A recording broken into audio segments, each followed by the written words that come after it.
Okay, I did give you the equations that you have in the text, but we're going to see in a few minutes how to derive the equations so that you can always derive them. You don't have to memorize them. All of you should memorize them as well. You can always go back to the derivation, make sure you got them right. So equations your book gives you, I think, are the average equals V naught plus VF over 2. And delta X equals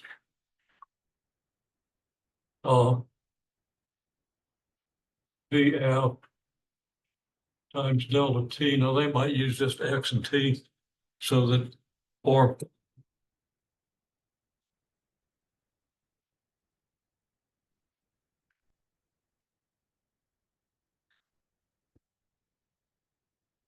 you still need a delta T there. So I'm not going to write that equation that way. There's a distinction between seeing these equations as giving you function as opposed to applying over an interval. Every one of these situations applies, it involves just an interval, so you can answer it with an equation on an interval. So sometimes they'll say, I think the book actually would say V naught plus V over 2, and then X equals VF times T, where X is a function of T. And I wanted to emphasize that, and I didn't, because I didn't have space, but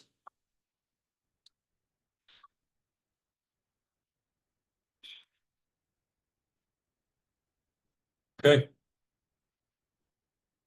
You should have seen that equation and thought about it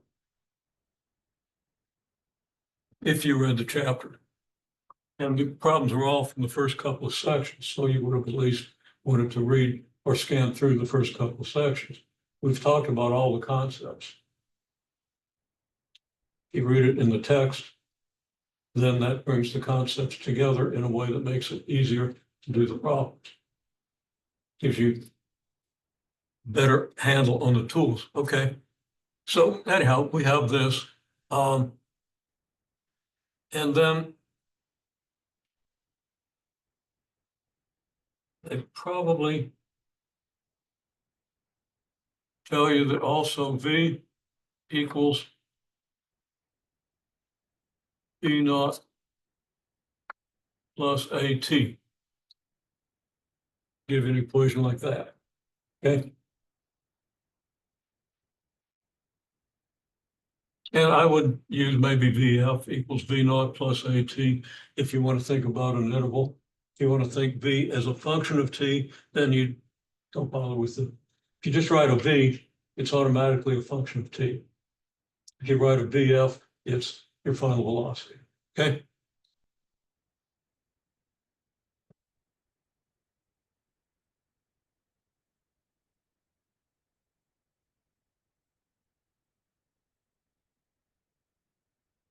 And from these equations, you can eliminate variables.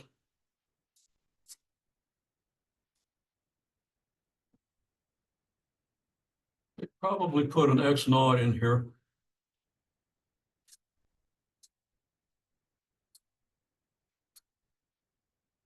So your position is whatever position you started at, plus V naught T, which is how far you would go in that time, and then plus 1/2 AT squared. And I'm putting these things in two columns. That's the one I would have wanted to put here. X equals X naught plus V naught T plus 1/2 AT squared. Here I would say delta X, which is just your X minus X naught. It's how far you go in a time interval. equals V naught delta T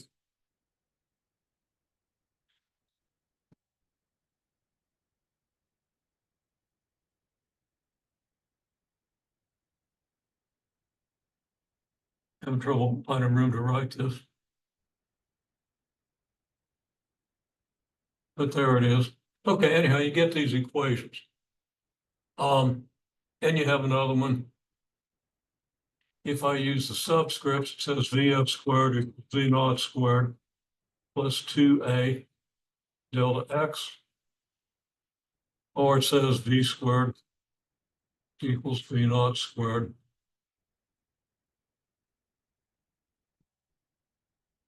plus 2A. Still a delta X. It might be written as an X minus X naught. Anyhow, you've got these equations. We're going to derive them. Now, the question is, do you want to think through those equations to answer these questions, or do you want to do it from basic principles? Basic principle is car comes to rest after 20 seconds, after 20 revolutions, comes to rest in 60 seconds. So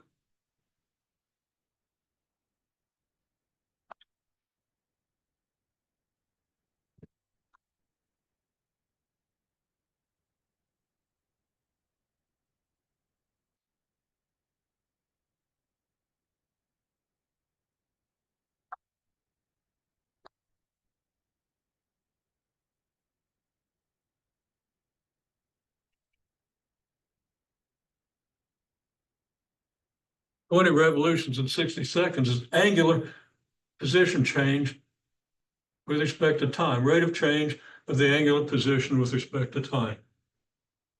That rate of change, I didn't see rate of change terminology anywhere. Okay, now some people used a rate of change, but didn't correctly identify it. Some people did it and correctly identified it. Okay. You got to divide 20 revolutions by 60 seconds, giving you approximately 0.33 revolutions per second. What is that? That's an angular velocity. It's a rate of change of angular position.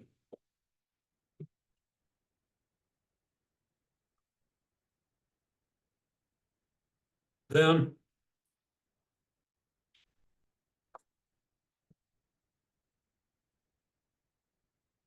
final angular velocity is 0.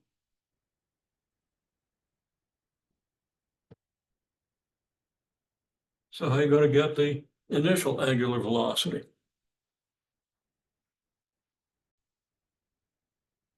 Okay, remember? Well, you remember pictures like this.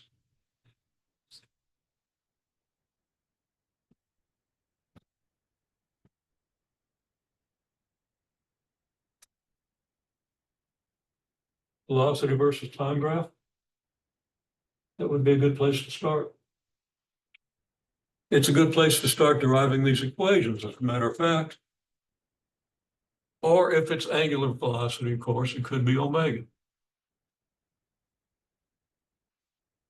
What would the graph of angular velocity versus time look like in this case? Now, it might not extend beyond here. Our domain just extends from one point, which we assume to be our initial point, to rest. It might continue, for example. Well, I'm not going to give I give an example of a car going up a hill and crossing back down, but I'm not going to do that. Okay, so this is omega versus t. Where's omega bar? Well, you should know, talked about average value of a function. Talked about that early, and you really need to carry that concept through. The average value of your omega function is the one that includes area equal to the area that's excluded, the area under that straight line from here to here is equal to the area under the curve. Okay? It's excluding this area, including this area. If I do that in the midpoint of a straight line, it's going to be the average. So right here is your picture. Here's omega bar. And over here is omega naught. Of course, down here, final omega is 0. So the idea that, well, so tell me now, somebody tell me,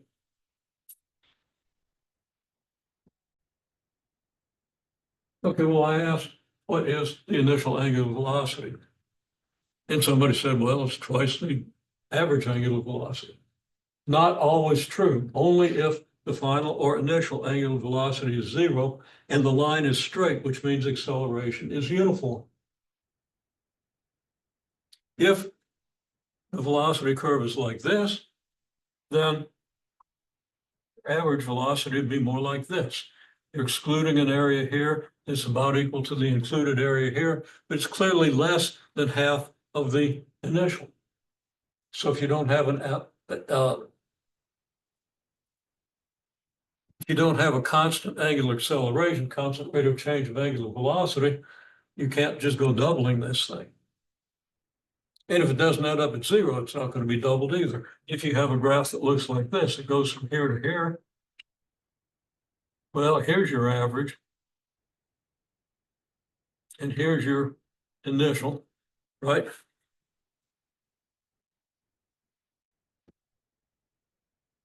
It's clear that the initial is not double the average.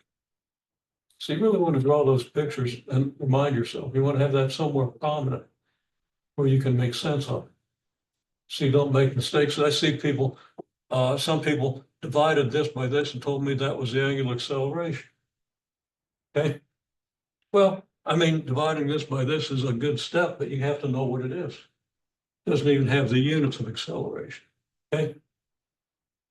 And some people didn't even divide this by this. Okay. So it should be obvious when you see a situation like this that you got how far and how long it takes. So you can get an average rate of change of how far with respect to time. Okay. And that average rate of change again is the average of your angular velocity in this case.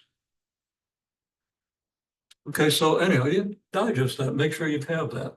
So there's your omega f equals 0. So that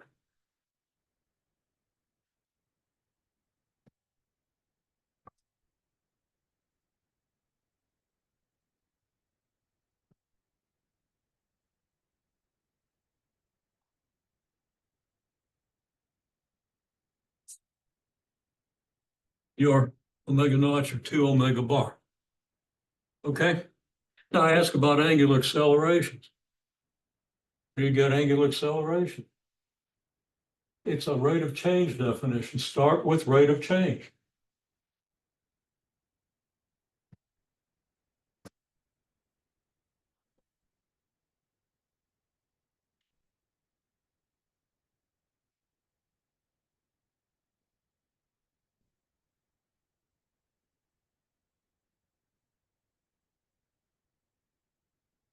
I'm writing it small. It might be hard to read if you're sitting a little ways away, but it's an average angular acceleration is the average rate of change. I should have had the average, word average in there, of angular velocity with respect to time. And what's that? It's a change in velocity divided by a change in the time. Because that's what a rate of change is. Remember my writing, an average rate of change is changing that divided by changing this. Or changing this divided by changing that, depending which is this and which is that. Okay? Yeah, we got a question. Hang on. Okay, now if you did the problems by imitating examples and so forth, that's okay. But you really want to think how the problems are related to everything we've been talking about. Rates of change and everything else. Ideally, you can do it using formulas, you can do it using pictures, you can do it using definitions, which is what we're really emphasizing here. And if you can do it all three ways, then you understand it much better. It's going to do you much more good. If you understand it one way, it's not too hard to grasp it at least one other way. Okay? So you got formulas, you got pictures, you got definitions, and you got intuition. And you want to bring all that together. Okay. So if this is completed, and I'm going to ask you to complete this problem in coherent form for homework, I've given you everything you're going to need. Okay. Using pictures, using definitions, whatever, but don't shortcut it. Everything you can by doing each problem. It takes a while to get the knack of that, obviously.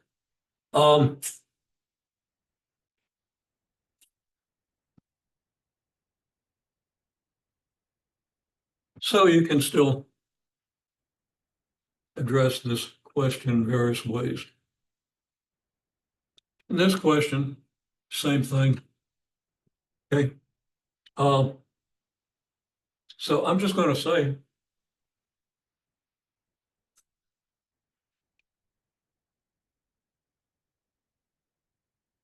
using rate of change, V bar is 400 meters over 20 seconds equals 20 meters per second. I think most of you, if you got to this problem, did that. Make sure you identify it. Don't just write down 400 meters over 20 seconds equals 20 meters per second. Write down what it means. So I can see that you know what it means. And so you can see what it means when you go to the next step and get confused. Okay? Which will often happen. Hopefully not too often. Okay? So there's your average velocity. Okay, well,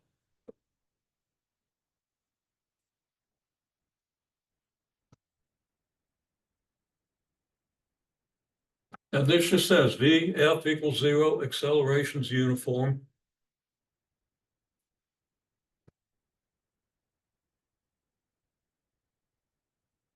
I recommend you never double your average velocity without reminding yourself that that's only true, VF equals 0, acceleration's uniform, okay? Or VF equals 0 and draw me a straight line graph. Show me where V bar is in V naught, okay? Just like the graph I made there. I've covered it up now, but you've seen it. Now let's make sure that you can see what I'm writing.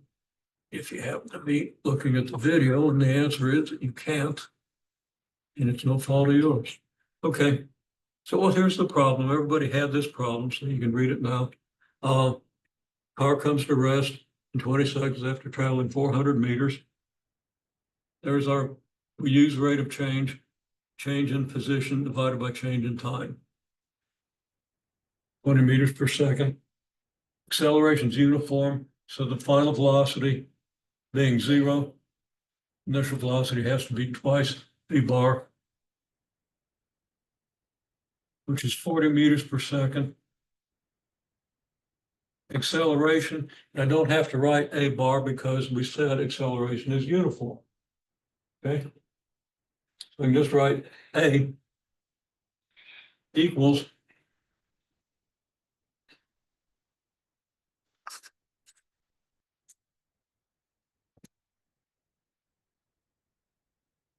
rate of change of V with respect to T. I recommend you write that out. Every time you use a rate of change for the next week or so, write rate of change. So you get used to thinking about what the definition is and how it applies in different situations. It will pay dividends for the rest of your life.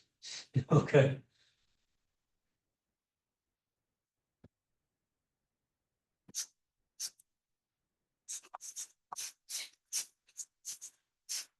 That's delta V over delta T, and delta V is negative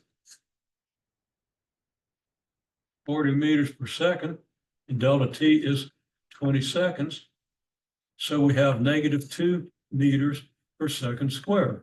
I think most of you, a lot of people got answers. I think most of the answers I saw were 1 meter per second squared because it did not distinguish between average velocity and final velocity. You didn't identify what you had, and you didn't think through the details of what you're doing and why it works.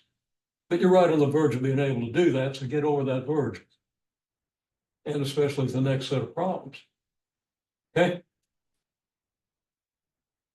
So there we have it. Now, once we have the acceleration, the rest, these other two problems are pretty easy because we talked about that before we ever talked about analyzing motion. So you have a context. And now you can tell the average force. Okay, this average force.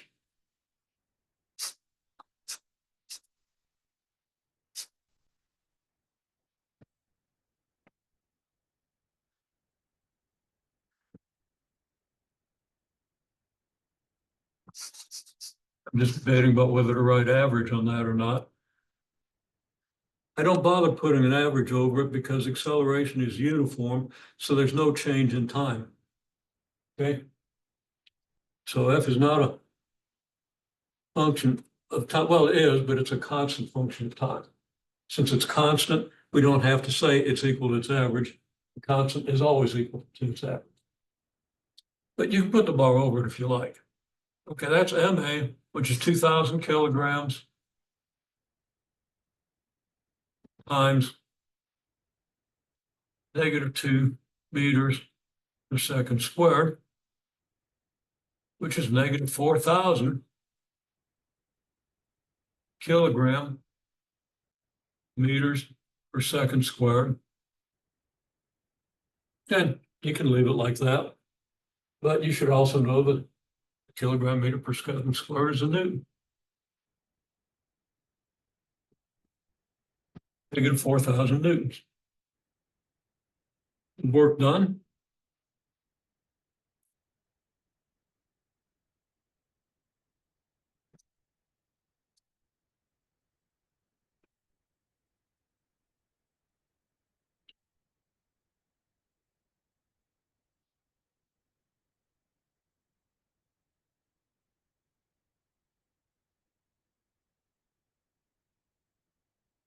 I should use the word average with force. This word that I've just written there is average, average force times distance. Or better word, displacement.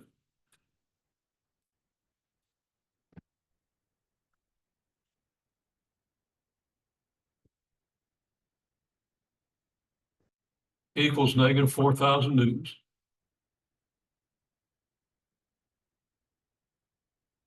times your displacement, which is 400 meters.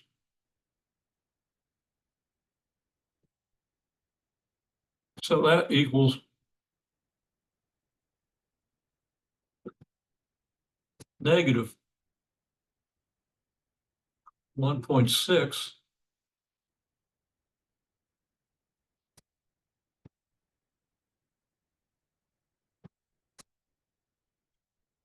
times 10 to the fifth Newton meters.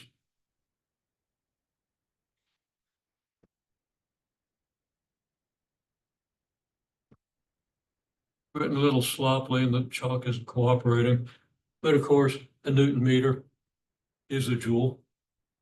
It's also a kilogram meter squared per second squared, right? I emphasize writing out the calculations, making sure you understand all the units. So this is stuff that's coming down in the future, but we want to get used to these relationships. And I think you're doing pretty well with that, okay? You want to maintain that, you want to retain that, because it's coming up in a couple of chapters here. All right. Now,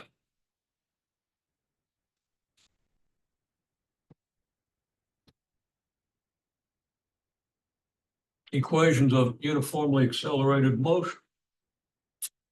Set this here in case you got something you want to copy, but probably ought to just copy it off of the video when it's posted.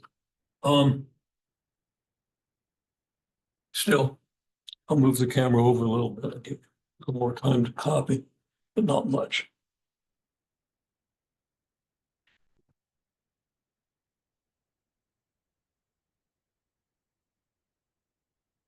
Okay, so whatever you're doing, finish processing it quickly and attend to this.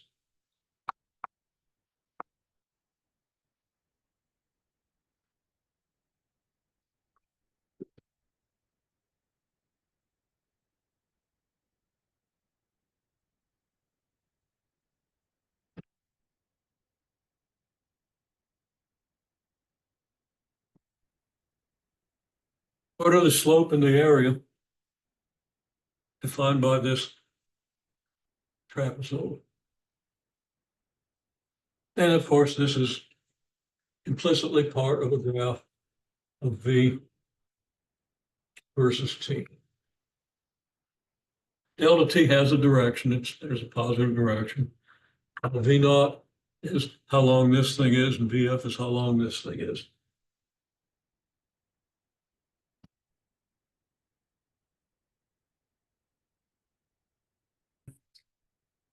So some people are making more progress on this than others, but and we can't take that much time because I'm going to tell you, and if you process what I'm telling you, you'll have something that's useful. Because we're going to be able to derive the equations of motion in this picture. You have to be able to answer these questions about the slope and the area, which are fundamental questions. Slope is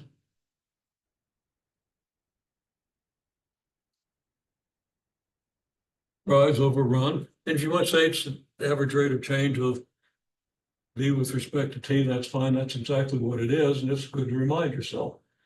Right now, just geometrically, slope is rise over run. What's the rise? Well, it's going from V naught up to VF. It could be going down. It works equally well. If you just subtract V naught from VF, you get the rise. If VF is bigger than V naught, you're going up and that's positive, right? If VF is less than V naught, then that's negative and you're going downward. Don't have a negative slope.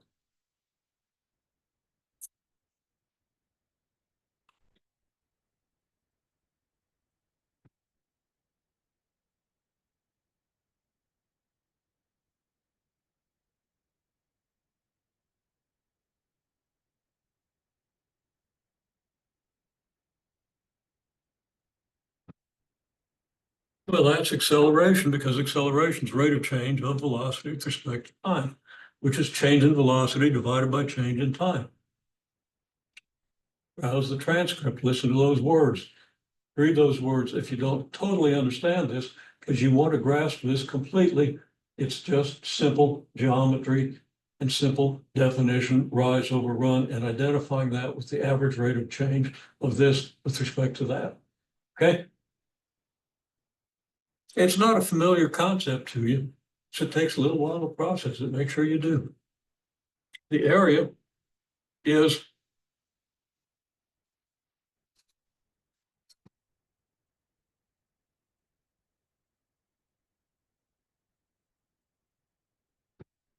I was going to write average V, and I thought better of it.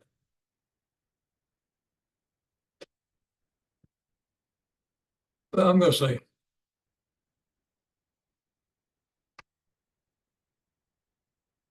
because this is intuitive in terms of the picture, it's the average of how high it is by how wide it is. Matter of fact, if we reconstruct this into a rectangle, we find it's a rectangle. I did this before, okay? This is the last time I'm going to show you that because having to say it twice is too many times. It takes up too much class time. Right there is a rectangle, and if this is the midpoint,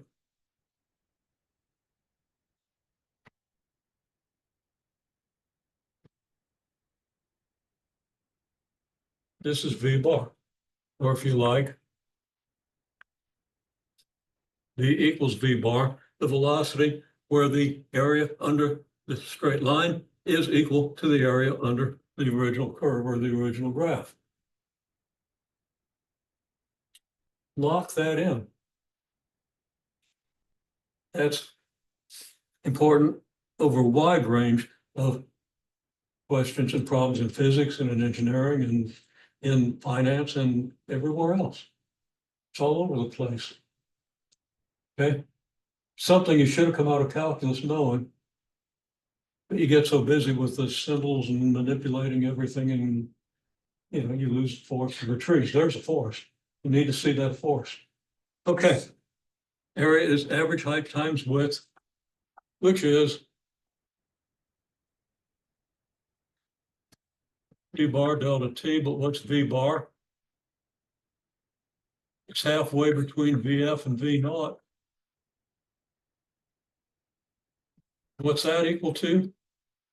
You multiply average velocity by time interval, you get displacement.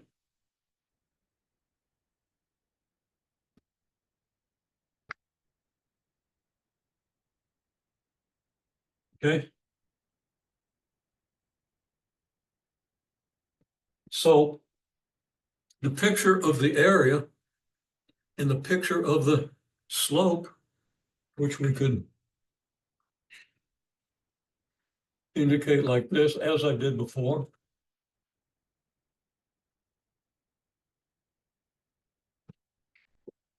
You should have nightmares about that picture until you start having pleasant dreams about it. Okay? It's fundamental to deeply and truly understanding what's going on here. And in a lot of other places, all over the place. It's fundamental to understanding what calculus is telling you.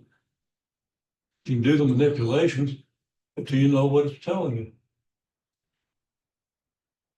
If you start from this picture, you have a very good, you get everything together and understanding what all those symbols and everything mean when you manipulate. Well, what does this tell you then? Well, we just so acceleration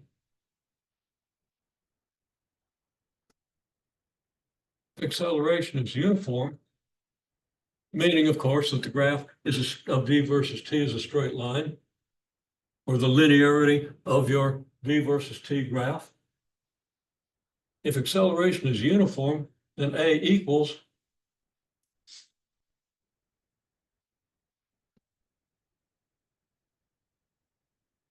minus V naught over delta T. And if you do a little bit of simple algebra, you multiply both sides by delta T and then add V naught to both sides, you get VF equals V naught plus A delta T, which is one of your equations of motion. There are four of them. You also know that your delta X, which will take to mean the displacement, is equal to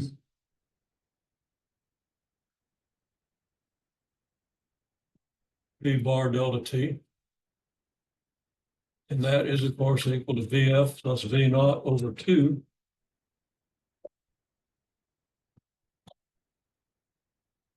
times delta T.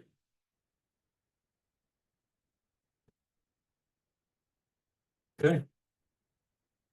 Now, if you know this and this, you can eliminate variable and get a new equation that can be very handy.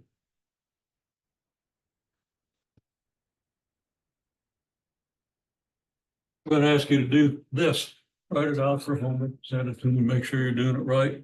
Just a simple algebra 1 exercise, maybe early algebra 2. So we have, again, um,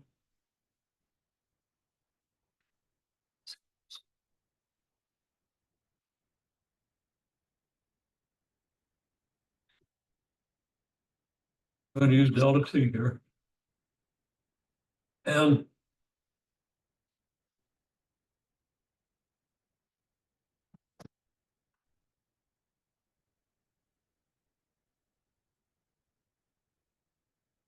I have a grotesque F that I wrote there. Let's see if I can make it even worse. Okay. Do you understand? These equations come out of this picture.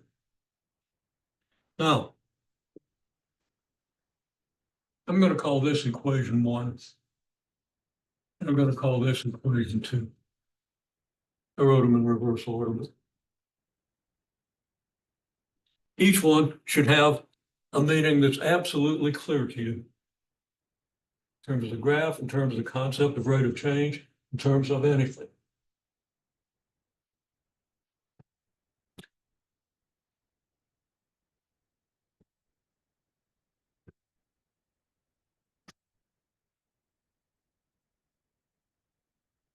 Eliminate delta t. That doesn't mean erase all the delta t's. That means you solve one equation for delta t and plug it into the other.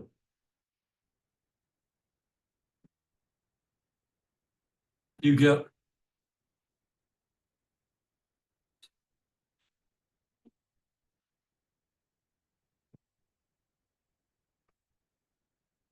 this equation. Okay. And keeping my numbering nice and obvious, this is number 4. So I usually write them in order 1, 2, 3, 4. But I just decided it's easier to see how delta t is eliminated. And that's not actually true because we can also eliminate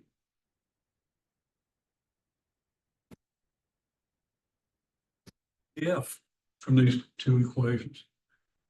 Well, this equation tells you what VF is. You just plug it in here. Okay.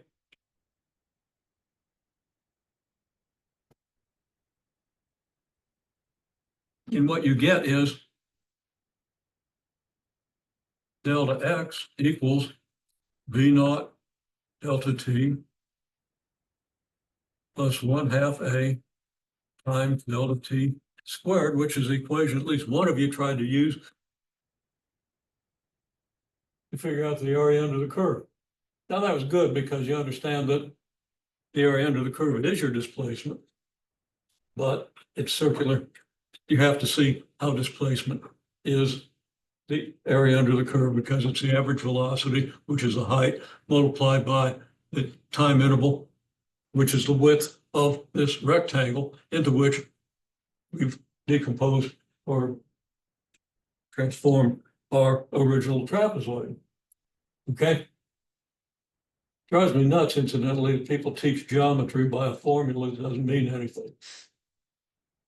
It just means the average altitude times the width, which is a lot better than a bunch of symbols. Easier to remember. At least easy to remember for the people who have the combination of discipline and aptitude to understand it. Okay, formula. People who can't understand this are never going to memorize the formulas anyway. Oh, crap. I mean, sorry to use strong language.